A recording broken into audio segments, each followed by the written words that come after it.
Welcome to our first lecture covering the topic of sexual harassment. Let's begin. In this presentation, we're going to do a little bit of an overview of the topic of sexual harassment. Then we're going to talk about the two legal theories that plaintiffs can advance in sexual harassment cases, those being quid pro quo and hostile work environment. In later lectures, we'll talk about employer liability and when the plaintiff is seeking non-traditional employment law remedies such as tort claims and criminal claims in his or her sexual harassment case. So let's begin with our topics. I guess one thing that continues to be challenging in this area is what we mean when we talk about sexual harassment. I think most of us knows kind of intuitively what race discrimination is, what national origin discrimination is, and what gender discrimination is. But what sexual harassment is can be more challenging to define because many of the behaviors that we look at have a complicated set of ingredients that need to be present and need to be present at a certain level before we cross that threshold into sexual harassment. So really they're kind of obviously two words in the phrase sexual harassment. What do we mean when we talk about sexual, and what do we mean when we talk about harassment? So we'll get a little bit more granular in this lecture about what those terms mean. Obviously though, before we get started, let's just kind of talk without getting into definitions a lot. Let's talk generally about the importance of this topic. Back before the 1990s, sexual harassment was not something that people were very focused on, or at least people who were not victims of sexual harassment were not very focused on. But since the 1990s until current days, there has been at times kind of waves of attention. I can think specifically of 3 waves over the course of my legal career where there has been periods of time where there has been more attention on sexual harassment. And obviously then the culture moves on to other topics for a while, and then it returns to sexual harassment. So there's almost this wave idea that we see. And usually that tracks with what we see in terms of the number of charges we get in a particular area. But whether it's a time in which there's a lot of attention on sexual harassment or there's less attention, it certainly still continues to be a problem in the lives of victims, and it definitely imposes costs on businesses when you have the disruptions and the impact upon the business that sexual harassment definitely can bring. The first case about sexual harassment was back in 1986, and we're going to talk about Meritor savings as we progress in this unit. Prior to that, there really wasn't a legal theory of sexual harassment in the United States. Certainly people were victims of sexual harassment, but that expression was not necessarily used, and people didn't necessarily identify it as a legal issue. Then in the 1990s, we had the Anita Hill and Clarence Thomas situation come up. Justice Thomas was a person, or he still is a person on the U.S. Supreme Court, and he was nominated for the U.S. Supreme Court. And during his confirmation hearings in front of the Senate, one of his former colleagues, who I guess was in a subordinate position to him, Ms. Hill, claimed that he had engaged in inappropriate sexual banter and other activities. And it became an issue in the hearings about, well, did you believe Ms. Hill or did you believe Justice Thomas? Justice Thomas was ultimately confirmed, but his reputation was definitely negatively impacted. And many people in the Senate and elsewhere thought that he quite possibly had engaged in sexual misconduct, or sexually harassing misconduct, I'll put it that way. So that was a turning moment. That was probably the first of the series of those 3 types that I was talking about before. Baker McKenzie, a major law firm at the time, had a sexual harassment case, then the legal business got a lot of publicity. It probably wasn't as important to the general country, but certainly in the legal business it raised the concerns about the sexual harassment and how it can have an impact upon the bottom line of the business. The Mitsubishi case was another instance, I don't have it here on the list, but another instance in which there was a lot of attention to sexual harassment. Mitsubishi obviously is a car manufacturer, and the EEOC sued it for behavior in one of its plants then sexual harassment was involved, and that received a lot of attention for a season in our country. Later in the 1990s, we had the Felliger and Ellerth cases. They were actually at the same time, and so usually when people talk about them, they describe them as Felliger-Ellerth, kind of combined. Anyway, through those cases, the U.S. Supreme Court gave companies guidance about how to reduce the risks of a bad sexual harassment lawsuit. And so these strategies will be very, very important to what we talk about in this module. And if you're representing employers, the strategies that you will recommend that they adopt to reduce the chances of a bad verdict for them. Lately, we've had a third wave of attention on sexual harassment, and that has to do with the Me Too movement. And certainly the victim, or not the victim, the opposite, the victim, the aggressor in many of those concerns was a Hollywood personality called Harvey Weinstein. And currently he's being incarcerated for sexual misconduct, actually rape. But his crimes were not limited to criminal crimes, I guess you could say, but also kind of civil crimes or civil misconduct that impacted the work environment. But it's not, his situation is by no means the only one. And we can see, I have a series of examples of the kind of misconducts that we've seen in the 2000s and even in the 2010s. And it's very likely that in the future we'll have additional waves of additional attention on sexual harassment.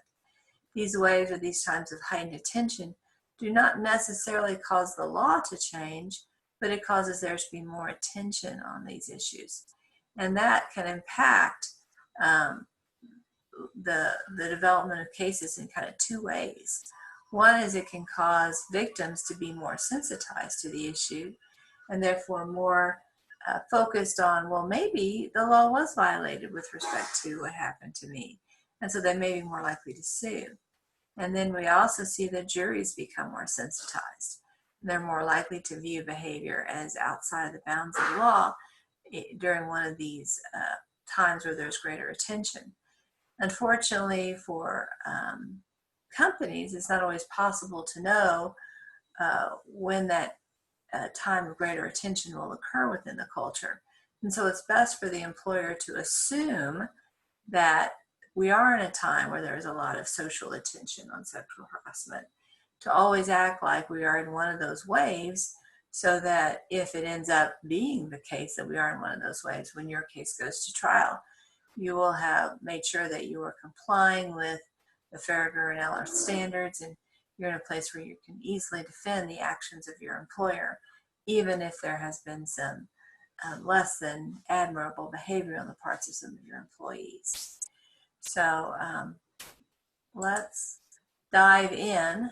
We've kind of talked a little bit about the history or the social and cultural aspects of sexual harassment. Now let's focus upon the law and what the legal theories are related to the topic of sexual harassment. And of course, there are two legal theories, are quid pro quo and hostile work environment. So before we dive into that, we're going to talk about what sexual harassment isn't. When I talk with students about this topic, and there are several different courses in which I talk about sexual harassment, many times students think that relatively minor conduct is violative of the standards of sexual harassment. Now, that usually isn't true. The court system does not enforce kind of good manners or good taste or nice behavior in the work environment. Again, it goes back to the idea of employment at will. There it really isn't a lot of problems with maybe low-level nastiness or low-level unpleasantness in the work environment. Certainly, there is no problem with consensual romantic relationships, even if they're a little bit tacky or they're a little bit, inappropriate for work environment, we might say. The court system does not forbid those at all. Now, individual employers can forbid them, and quite frequently do. Usually, an employer that forbids consensual romantic relationships between coworkers, usually those are going to be legal limitations. Now, they're not legal everywhere, but in Texas, they are legal to prohibit those types of relationships. There are a few states, I'm thinking specifically of New York State, that prohibit employers from regulating employees' behavior outside of work. And in some situations, that may even extend to consensual romantic relationships. I can remember when I was working in a law firm, there was a law firm in my community that was famous, or well known at least, and it forbade attorneys from dating other attorneys in the law firm. It was well known, though, that these two attorneys were dating. One was a partner in the law firm and one was an associate, in other words, an employee attorney in the law firm. And they actually dated quite publicly and, in fact, lived together, although I think on the paperwork, one of them actually supposedly lived somewhere else, but the paperwork within the law firm. But it was well known that they both lived together. And they ultimately wanted to get married. They couldn't get married, though, until one of them had left the law firm. And so the woman who was not the partner attained a different job. And so at that time, they were able to marry. That was a relatively common solution in that time period, where people had kind of these open secrets of romantic relationships. They weren't allowed to have the relationships, but if the two workers had a reputation for being good workers and were valuable to the organization, many times law firms and other organizations kind of turned a blind eye to it. Again, this was a time where there wasn't a lot of attention upon the idea of sexual harassment. That wasn't seen as a major source of concern. And so therefore there were fewer concerns about regulating consensual romantic relationships. And in the example I'm thinking of, they worked in different departments within the law firm, so there really wasn't any kind of reporting relationship going on. So that's one way that these issues have been addressed in the past. I think most employers would encourage most attorneys would encourage employers nowadays not to not to permit consensual romantic relationships, at least within a department or within a reporting structure. Because there are too many risks with those relationships going awry. But again, certainly the different cultures in an organization can impact what the ideas will be about whether that's an acceptable situation or not. So I have here kind of a line that kind of shows you maybe this is the most dangerous area where we find sexual conduct that is probably going to be such that it meets the definition of sexual harassment. And then we have over here very, very tame, very conservative environments where even innocent comments such as, "Oh, pretty dress you're wearing," may not be considered appropriate. Most of us are probably going to work in some area in between. That isn't so conservative that you can't give people innocent comments, but that is not so sexually charged that it's uncomfortable for many people. This is probably the best area to be in. I'm going to be honest with you. It's a little bit more comfortable, a little bit more friendly.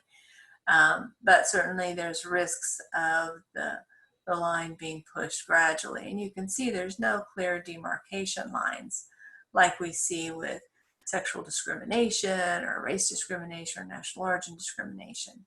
It can be difficult to know when you've crossed over from the harmless, innocent, everything's okay, no legal issues, until you start getting into an area where it's getting a little bit orange and then ultimately a little bit red. And so that's what makes sexual harassment so challenging, is that we really are on a continuum and there are no lines where you can say, oh, this is the line. This is on one side, it's okay. On the other side, it's not okay. One area that we see concerns that sometimes come up in is coaching employees about appropriate clothing.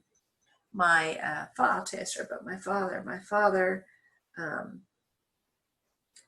worked for many years in a facility that was industrial, and it was in a hot location, and this was in probably the 80s, might have been the very late 70s. Anyway, I can remember one time he had to talk with a female employee. This working environment was, at least in the industrial portions of the facility, overwhelmingly men. And this woman worked in the environment that was overwhelmingly men, and she did not wear a bra. And this was something that was a subject of great communication and discussion amongst the men, that she didn't wear a bra. I'm not sure exactly why she didn't wear a bra. I think she ended up, as the story developed, felt that it was too hot to wear a bra, or that's what she said. That doesn't bra wear, that doesn't completely make sense to me, but in any event, it was definitely hot where it was outdoor work. And it was a hot location where this outdoor work happened, so perhaps that was some factor in her decision. But she would get sweaty, and so her clothes would sometimes become a little bit like wet t-shirts. At least that's how my father related to me. Anyway, so it became his job, which he was very uncomfortable with, telling her that she had to wear a bra. There were no women in management in this facility, so it was his job to have that conversation, and he was naturally rather uncomfortable talking to her about her undergarments. This was before any of the sexual harassment litigation or cases that we're going to talk about had come up. I'm sure he didn't have any idea of the concept of sexual harassment at that point, but he was very uncomfortable talking about this. He did it though, and I don't really remember what happened afterwards, if she elected to continue her employment by wearing bras or not. But I guess the point to make is that coaching does happen. It's nothing, or I think the vast majority of people are uncomfortable with both sides of that reporting situation. I have had the responsibility of coaching employees, not so much about, actually, I can relate one story about clothing, but about personal hygiene. And it's pretty common that, or I don't say common, but it happens that you may have an employee who isn't perhaps somebody who might be from a different culture, who has different standards of personal hygiene, and perhaps they are not bathing as often, or they're not wearing deodorant type products, and they may have body odor issues that are making other workers uncomfortable. That's not sexual harassment to talk about such issues, but it is one of those areas that is uncomfortable for people to talk about. I can relate a story of clothing issues when I was advising clients. And in this situation, there was a manager, a male manager, who was not popular with his staff, and his staff included men and women. Anyway, when the male manager would go to the men's room to take care of his business, he would leave, and there's no diplomatic way of saying this, but a spot would appear in his crotch area. We assume, or I guess the urine would kind of a little bit soak through after he was done with his business.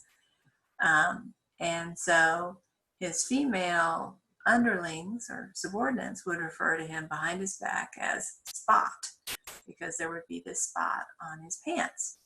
Obviously, he was unaware of the spot on his pants, or at least I have to think that he was unaware of it, because that's something you would permit yourself to be in that situation for. It would dry, obviously, as the day progressed, but for a period of time after he would go to the men's room, he would sometimes have this spot. And so eventually someone had to talk to him about that particular issue. Again, a very uncomfortable conversation.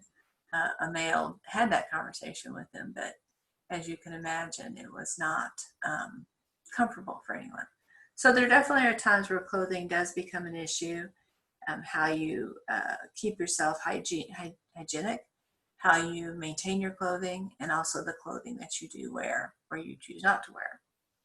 And all of those are appropriate conversation topics, but obviously they have to be handled with great sensitivity so that everybody is as comfortable, and the privacy and the dignity of every person needs to be respected. So we have a situation kind of involving that subject. This case in and of itself is completely not important. You don't have to know anything about it, but I think this kind of gives you a window into the kind of conversations that happen. And in this situation, at least as how these facts are presented, the employer handled it pretty much textbook well, that they did exactly what ought to have happened. There was an employee, I'm going to call her Schmitz, I think that might be how it's pronounced, who dressed in a sexually provocative manner at school. She admitted her skirts were 5 or 6 inches above her knee. She was a receptionist type person, and so naturally she was seated. I don't know if there was a modesty barrier in front of her desk or not. That obviously would be important, because if she didn't have that desk, then she would have to be extremely careful how she sat if she was having a skirt that short. But it was a distracting way of dressing, and her manager, or at least a male in the office, spoke to her about that, about this is not an appropriate way to dress for our office. You need to, wear clothing that is professional and that is not sexually provocative. And he gave her tips for how to present herself in a professional manner. This manager, who's a male, never expressed any sexual interest in Schmitz, never touched her, but Schmitz complained about it. And he said that, or basically she said that, this person had no right to tell me how to dress. And after the complaint, Schmitz's workload increased, and the manager who had given her this constructive feedback ceased to talk to her. And shortly thereafter, she was dismissed for poor work performance. Now, Schmitz clearly has no sexual harassment claim because she wasn't sexually harassed. There was nothing sexual about the comments being made. If anything, it was kind of telling her, hey, stop acting out in a sexual way through your clothing at work. The only claim that she possibly could have was this retaliation claim. And of course, the gist of the retaliation issue, because in Schmitz's mind, perhaps she was thinking that simply talking about her sexualized clothing to her was an act of sexual harassment. And so when she complained about it, in her mind, she might have been thinking, I am in fact complaining of sexual harassment.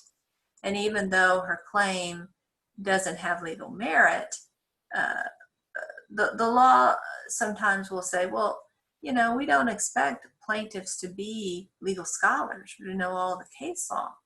If they have a good faith belief that what happened to them meets the legal standard, then we still ought to protect them against retaliation for making the complaint, because we do want people to feel comfortable making complaints.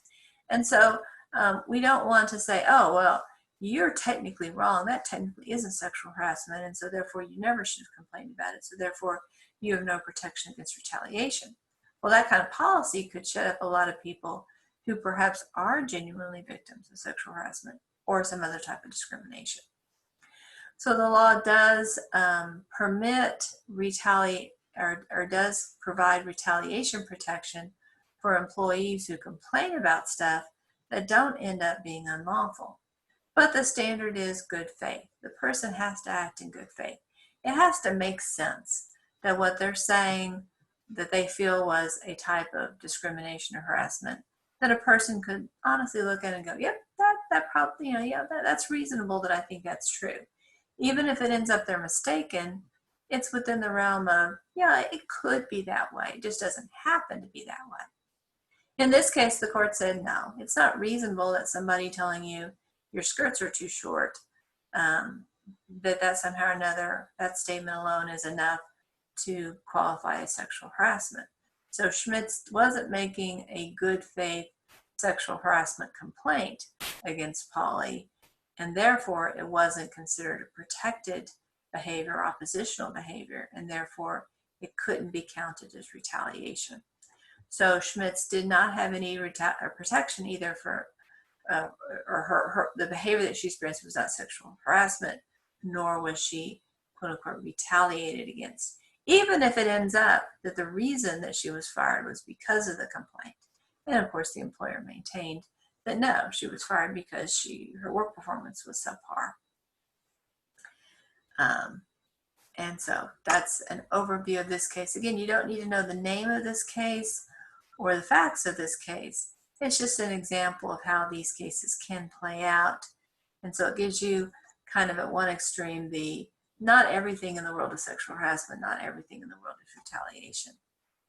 So you can kind of get a flavor for that. So that's not what we mean when we talk about sexual harassment. And now we're going to talk about what we do mean when we talk about sexual harassment. I guess the important thing to remember is that harassment is a type of employment discrimination. It's not defined that way in Title VII or any of the other employment discrimination statutes. Harassment is included in the term discriminate. And so it's a particular flavor of discrimination, so to speak. And again, we have two types of sexual harassment. And one we call quid pro quo. And quid pro quo literally means that quid means this, for is pro, that. And this expression exists in, well, the English language for lots of other purposes. That was a quid pro quo. I gave you this, in return you gave me that. A lot of times when people say this, there's an implication that there's something a little bit underhanded or not so nice going on. But it doesn't, the words literally don't mean that. In fact, in some sense, every single contract we enter into has a quid pro quo. If I agree to mow your lawn and you're going to pay me $25, the this is I'm mowing your lawn, the that is the $25. And so when we talk about sexual harassment that is of the quid pro quo variety, we're talking about kind of a transactional situation. I'll date Bob, in exchange Bob will see I get that promotion. So it's a term or condition of employment where it's either explicitly stated or implicitly stated. And usually it's implicit. Usually Bob doesn't say, hey, if you date me, I'll make sure you get the promotion. Usually it's more of an implied situation where the person feels pressure to enter into the relationship, fearing, well, if I don't, maybe I won't get that promotion. Most of the time it's not explicitly stated, but sometimes it is. And certainly if it is explicitly stated, it's an even easier case to make. When it's implicit or when it's implied, it's a little bit harder sometimes to prove.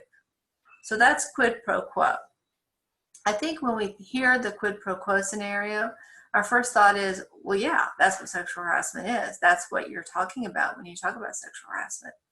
So this, I would say, is kind of the classic what everyone kind of thinks about when they think about sexual harassment. They think about somebody saying, hey, date me or have sex with me and I won't fire you, or I'll make sure you're not on the layoff list, or I'll give you that plum assignment you've been looking for. But there's another type of sexual harassment which is probably more common and is probably of, in some sense, greater concern for employers, because there's more that employers can do to protect themselves in this area. There's more opportunity that the employer has to reduce risk. The quid pro quo situation is kind of a cost of doing business. There are strategies employers can do to reduce the risk of quid pro quo, but at the end of the day, in many senses, the employer is just going to be stuck with a certain amount of background risk almost no matter what it does, because people will be people. And you're not going to be able to eliminate every single romantic or sexual temptation in the workplace. Hostile working environment is, as I say, I think more prevalent and is a problem that employers would be wise to aggressively manage that risk for reasons that we'll see as we go farther in the presentation. Anyway, this one, the second one is called a hostile working environment. Now, the term hostile or offensive, and you can see both terms used in the case law, is kind of misleading because hostile to me suggests people are maybe snubbing each other or acting abruptly or tersely with one another. It doesn't suggest kind of a sexual energy or things along those lines, when in fact, a hostile work environment oftentimes is very unterse,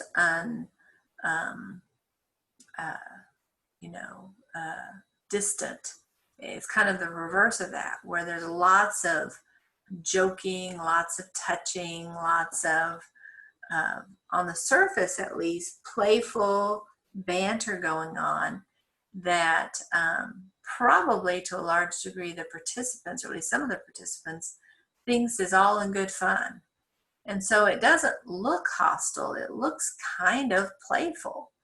But the experience that somebody has in that quote unquote playful environment is actually, they're experiencing it as an act of aggression, even though it may not be intended that way, it may not look quote unquote that way. So don't get caught up in the idea of hostile, meaning unpleasant in the sense of somebody snubbing you or somebody calling you mean names. That can happen in a sexual harassment situation, but many times it's kind of the reverse. People are getting compliments. Hey, you've got a great body, da da da da. Or hey, let me give you a back rub. Stuff like that, that in some sense is the reverse of hostile. But again, it is experienced by the victim as a hostile situation. Here's a little bit more granular definition of our two categories. We have quid pro quo sexual harassment. This is sexual harassment in which the harasser requests sexual activity from the victim in exchange for workplace benefits. And again, this is what we think of as sexual harassment. And oftentimes there's a pretty easy email trail with this. Not necessarily email, but cell phone records. Because the harasser is usually on a campaign for a period of time. The behavior is moving oftentimes. Let me just go back here to this. Yeah, the workplace may have started kind of in this area, and the harasser may kind of slowly make moves in this area. Oh, gee, Bob, I really like that shirt you're wearing. That's pretty okay. Oh, wow, those pants you're wearing, they really fit you snugly. I like it. A little bit more tacky, and then it slowly gets more and more. And kind of the alleged harasser, or at least the potential harasser, is testing the waters. Kind of maybe be in a situation where he or she can deny, oh, I was just giving a compliment. I'm sorry that offended you. I didn't mean anything by it. And by each step is kind of grooming the victim to say, well, I mean, that wasn't too bad. Well, that was pretty much like the past comments. And eventually you get into stuff that is looking more and more red. It's not usually the case that a person goes from here one day and is suddenly over here the next day. So, at what point did the comments go from being innocent to being sexual harassment? It's not always very obvious, or it usually isn't very obvious where that is. And so you'll have some emails or cell phone calls or or conversations that happen in front of other people that are a little bit icky, a little bit uncomfortable, that you can be able to confirm or deny that those things actually happened. And so oftentimes quid pro quo cases are relatively easy to prove for the plaintiff. Hostile work environment cases are a little bit different. So let's talk about the definition. We have sexual harassment in which the harasser creates an abusive, offensive, or intimidating environment for the victim. Touching can be involved, but it doesn't have to be touching. There doesn't actually have to be any propositioning or any type of sexual activity in the working environment. It can be subtle things like staring at somebody, maybe staring at that person's breast or that person's crotch for that matter. It can be jokes or innuendos that are being stated. All of those can be part of that larger puzzle of sexual harassment. It can even be things in the office.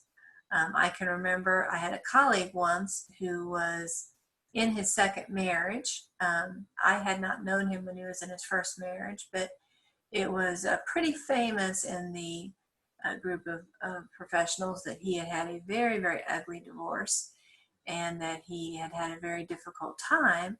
And he had met his second wife, and they were very, very affectionate with one another.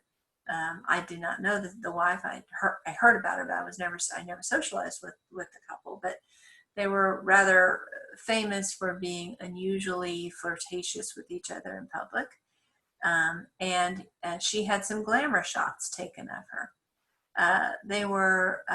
She was clothed. But she was clothed in clothing that was suggestive or provocative. And he had those pictures displayed on his credenza at work.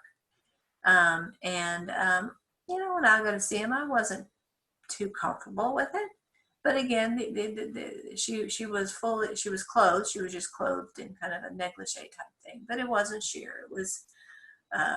If it hadn't been obviously a nightgown, it would have been fine in terms of, but she definitely had kind of a come hither look. Anyway, it made me uncomfortable, but I didn't really think anything of it. Certainly I didn't think that it was sexual harassment because it wasn't directed at me. He had it in his office at all times. It was obviously, in some sense, a sign that he was not romantically available because obviously he was very, very romantically interested in his wife. But that type of thing could be one piece in the puzzle of a hostile work environment. Now, the examples that I've given are relatively small things. A joke, a stare that makes a person feel a little uncomfortable, having some suggestive pictures around. None of those in and of themselves are not sufficient to be considered sexual harassment. They would be on the continuum, somewhere in this area. And one or two or three of those things isn't going to cross the line. But when you start adding them up and when the whole work environment becomes sexualized, that's when you start crossing that line. It's important to keep in mind that when you have a hostile work environment, the person who's making it hostile may have no intention, no desire to make anyone uncomfortable. In fact, that person very likely has the reverse intention. He or she thinks they're having fun and they're making the workplace comfortable and lighthearted and playful for everyone. Also, it's often the case in a hostile work environment that the person who's engaging in the behavior has no interest in having sex with anybody there. The jokes he or she is telling, there may not be any interest in actually having sexual relations or dating relationships or anything else with anybody else in that work environment. In fact, sometimes the way these things play out is that the person discusses his or her sex life with his or her significant other in great detail at work. And everybody understands that this person is very pleased with his or her sex life and has no interest in having sex with anybody else other than their significant other.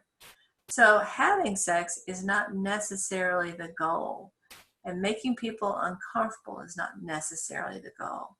But just because those aren't the person's goal, the person who engages in behavior, doesn't mean that it hasn't crossed the line into a hostile work environment. So this one is a difficult one to know when you've crossed that line. Let's consider this scenario. So Mary and Bob are part of a team, and they have a harmonious work relationship. A calendar of a semi-nude woman in a sexually suggestive pose sits on Bob's desk, and Mary doesn't like it too much. She's uncomfortable with it. So she asks Bob to remove it. Bob says, hey, I've been having the same calendar for 5 years. I don't see why I should have to remove it. Mary, for whatever reason, decides to file a sexual harassment claim. If that's the only thing she can point to, that there's a topless calendar on Bob's desk, and that's probably not enough to create a hostile or abusive work environment. If Bob is shoving it in her face or talking about it all the time, that could be. But if it's just a calendar on his desk and that's Mary's only evidence alone, it probably isn't.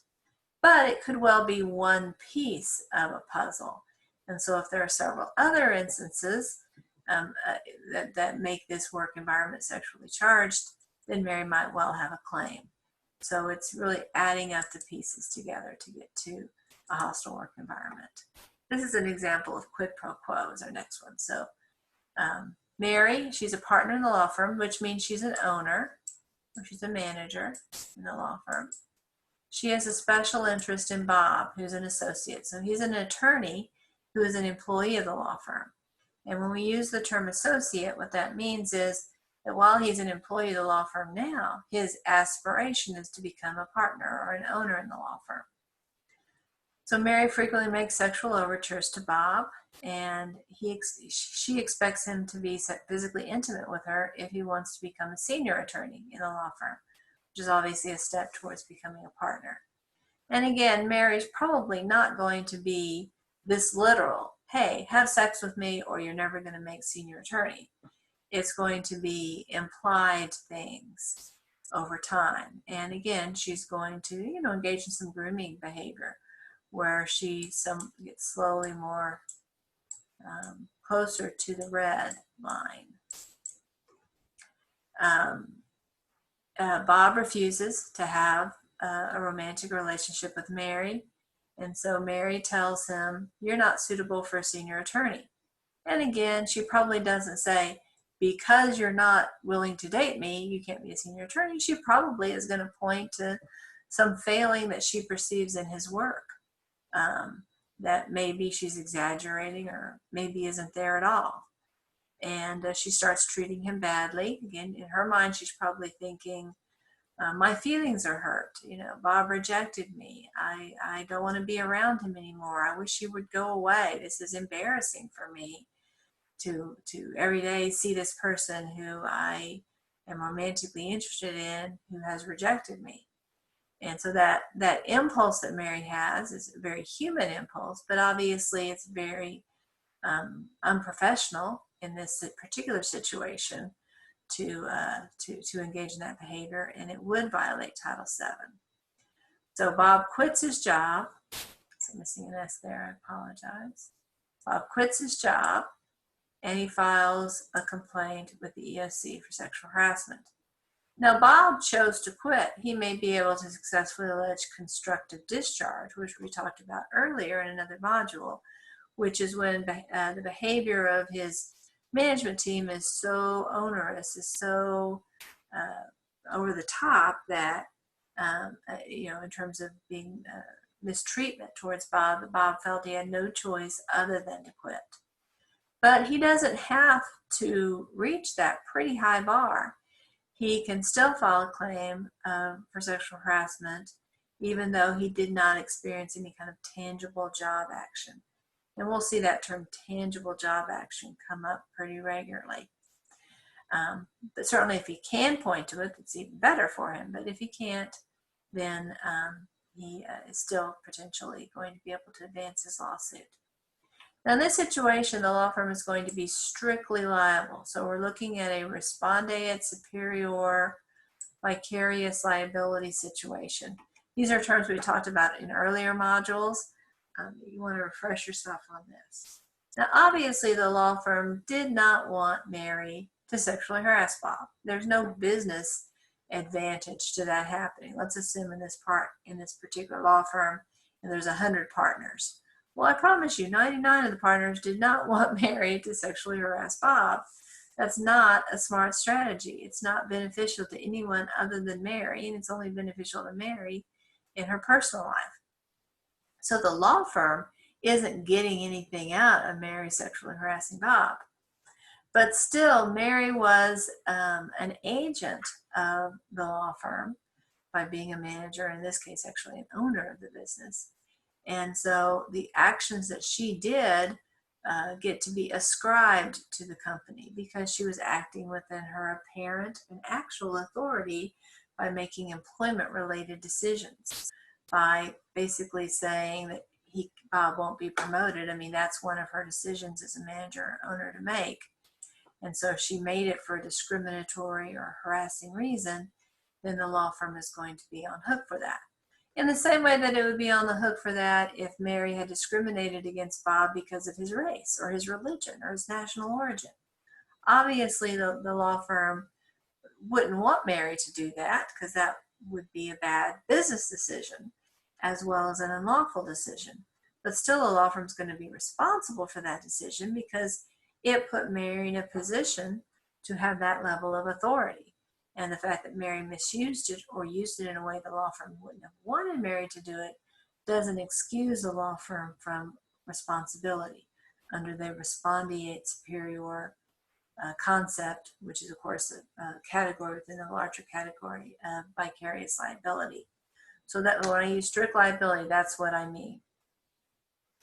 And so the liability in this case would be automatic. If Bob can prove that the reason Mary did not offer him the senior attorney job was because Bob rejected her, and the reason that she treated him badly in front of other workers was because Bob sexually rejected her, then Bob doesn't have to prove anything else. The law firm is going to be on the hook for Mary's particular actions. And obviously, Mary is going to be responsible for her own actions as well. Okay, so this is our first case, the Meritor Savings case. It's usually called Meritor Savings. Sometimes Meritor Savings Bank. We don't call it the Vinson case. Usually when we give cases names, we usually don't do both sides. We don't give the A versus B. We usually don't say the full name of the case. We'll just give typically the A name, unless the A name is a very common name or it's the name of a government entity that, it's like the United States versus Smith. Well, you can't call the case the United States case because obviously there's thousands of United States cases. So usually we go with the first name unless that's not sufficiently identifying. And if it isn't sufficiently identified, then we go with the second name. But Meritor Savings is not such a common name. And so for whatever reason, we've gone with that. So we would not go with the Vinson name. This is a really important case. This is the first sexual harassment case. As you can see, this whole theory developed or began to develop in 1986. Prior to 1986, obviously sexual harassment was happening. We just didn't have a legal theory for it.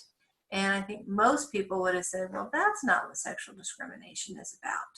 So this was a pretty important breakthrough in how we viewed behavior. Now, when I say that there was no law about sexual harassment before 1986, I'm not saying, I want to be clear that I'm not saying these two things. First of all, I'm not saying that the Congress changed the law in 1986. The law itself didn't change. It's just the interpretation that the U.S. Supreme Court applied to the law.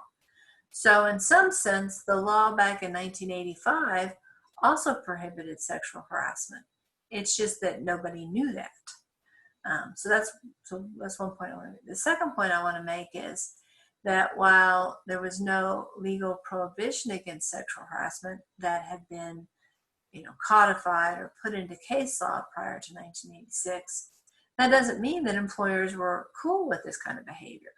Even though it didn't raise a legal issue, it certainly had the potential to cause lots of problems in the workplace.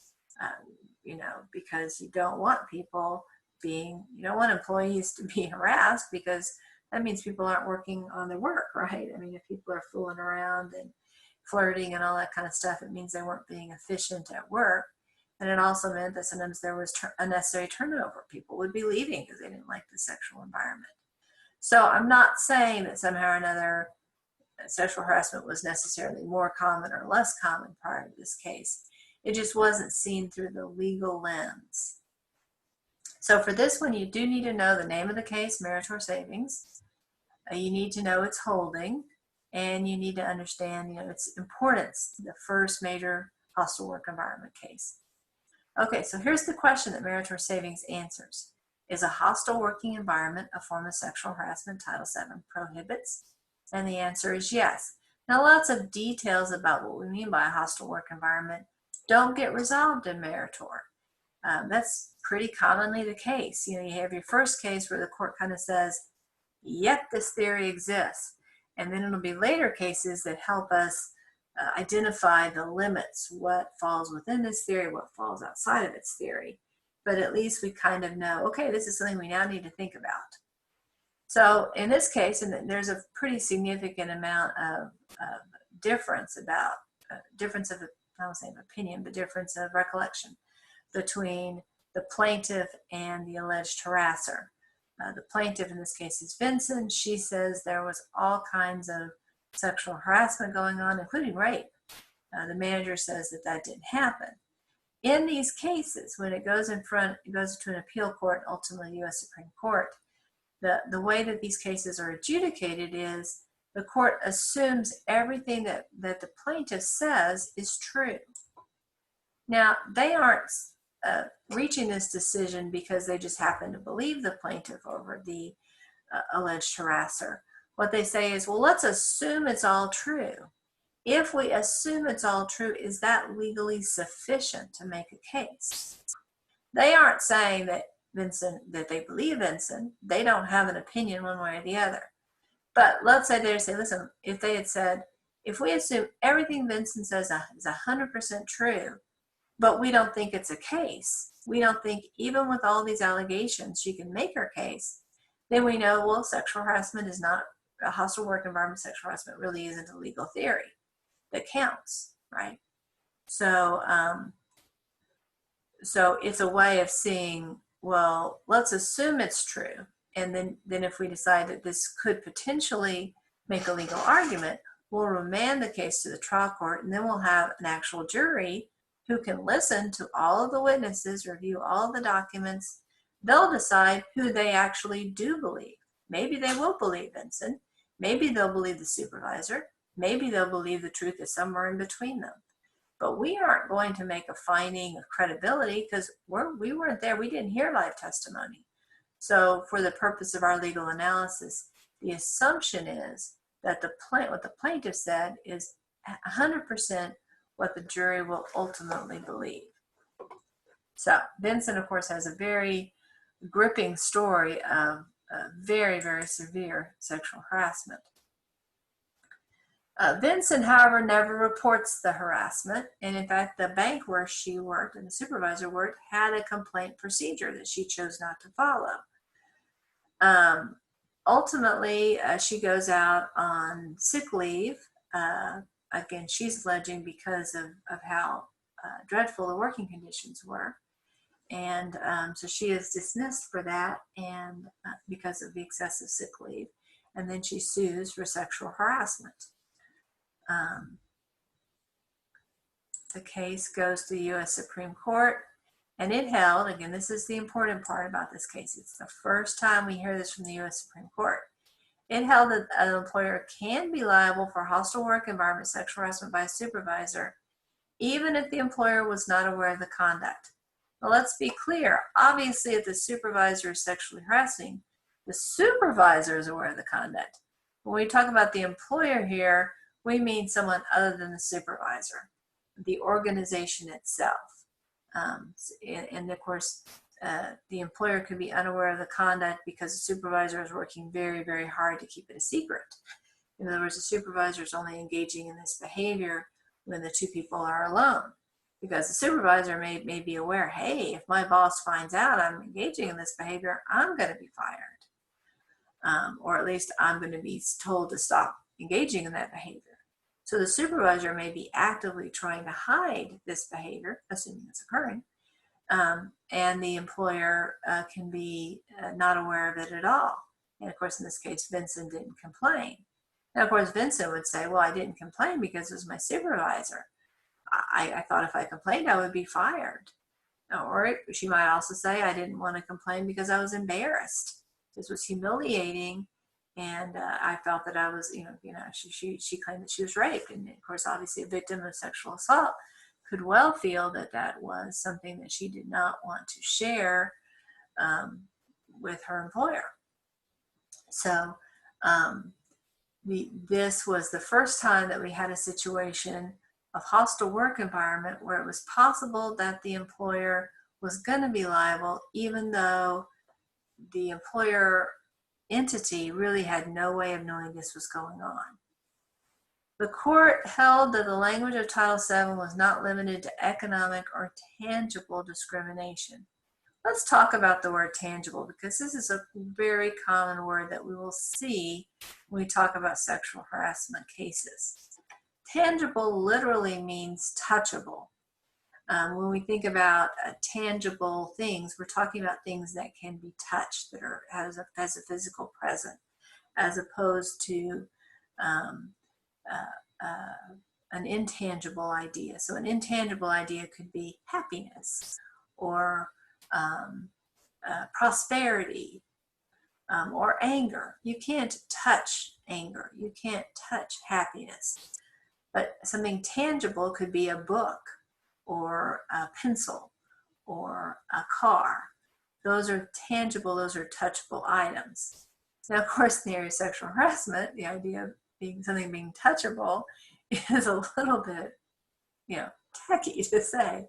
We're not talking, when we're talking about tangible, we're not talking about the act of physically touching somebody in a sexual way.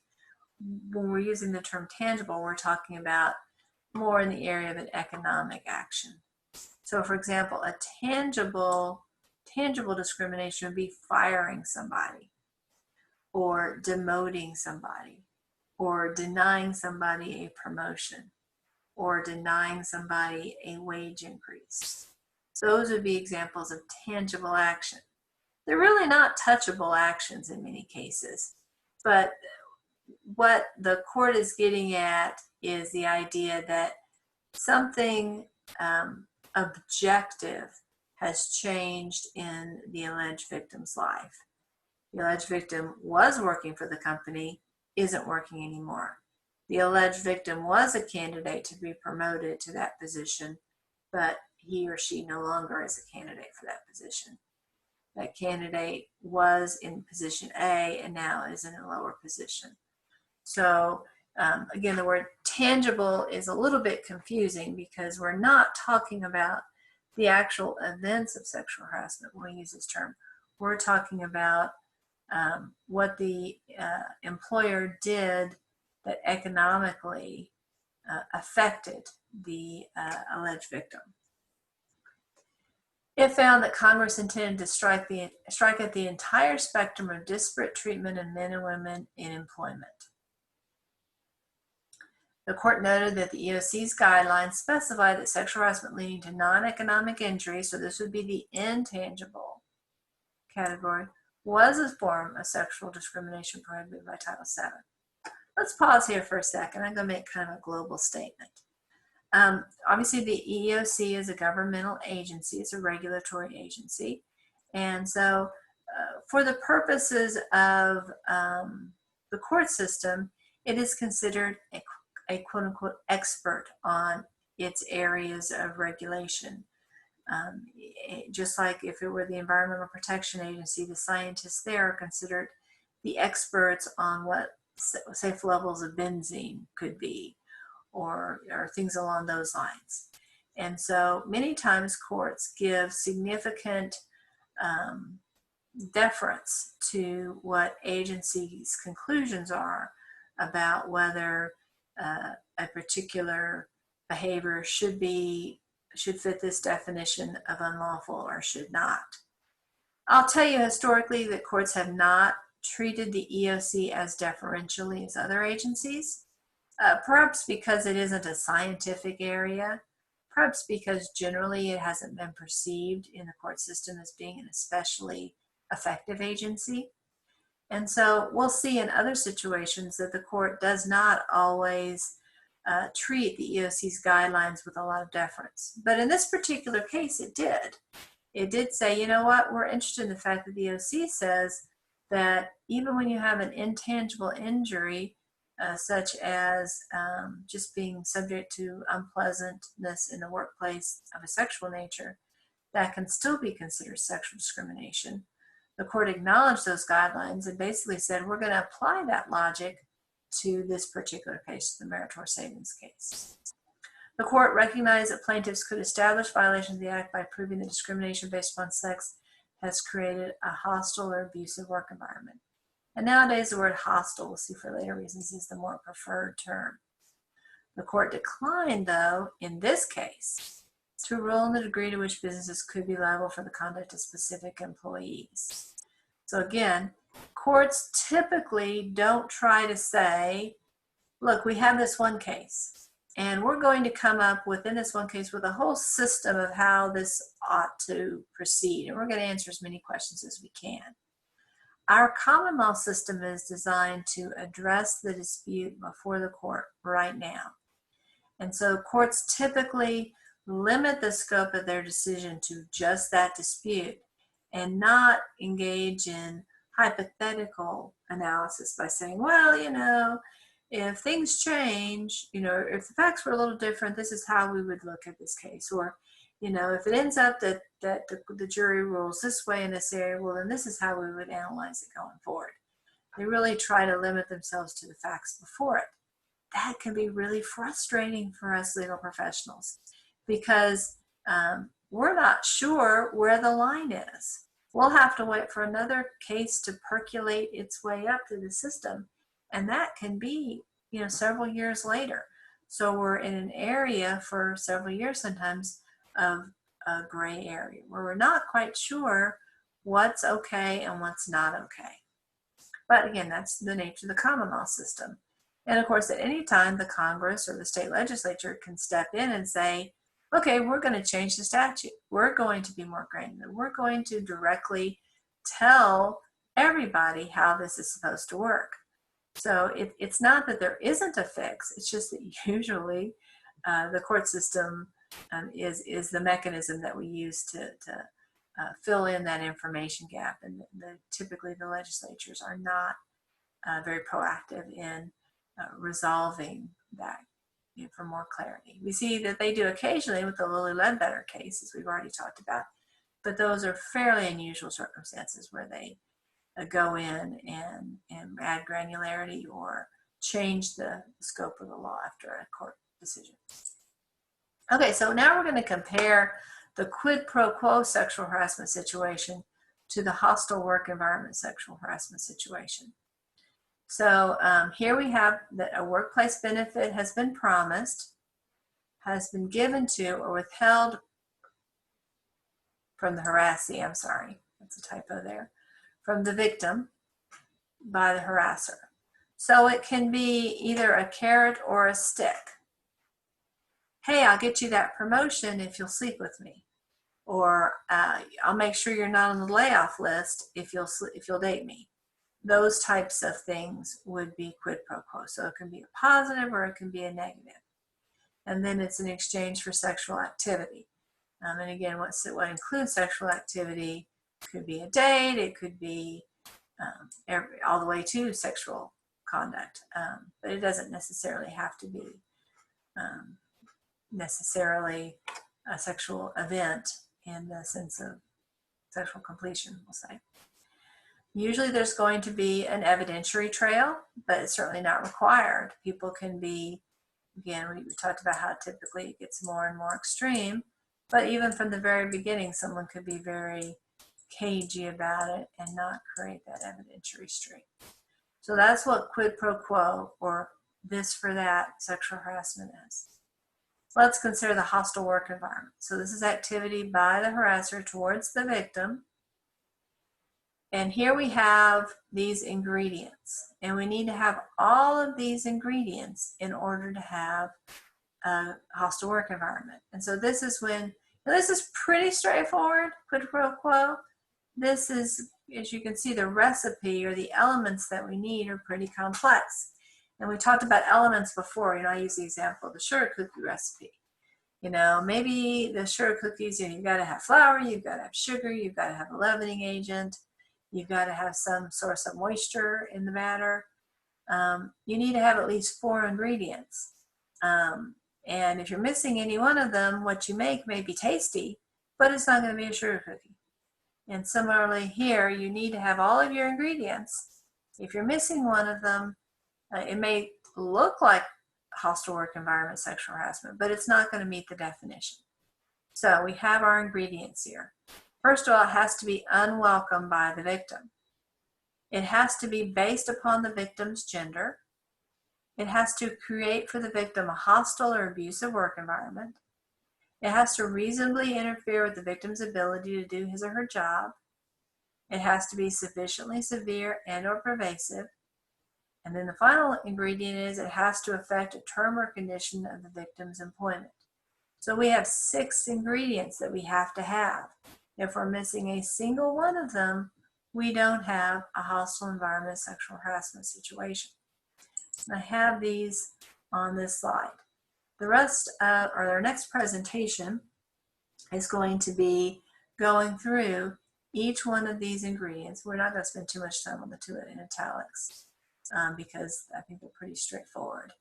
But we're going to, in our next presentation, go through these elements and get fairly granular about what we mean when we're talking about each one of these components to a hostile work environment claim. So at this time, we're going to end this lecture. I hope that this presentation has been helpful. Of course, as always, if you have questions about the material, please don't hesitate to reach out to me. During my office hours, I'll be delighted to talk to you in more detail about it. As always, thank you for your attention, and I hope you have a wonderful day. Take care.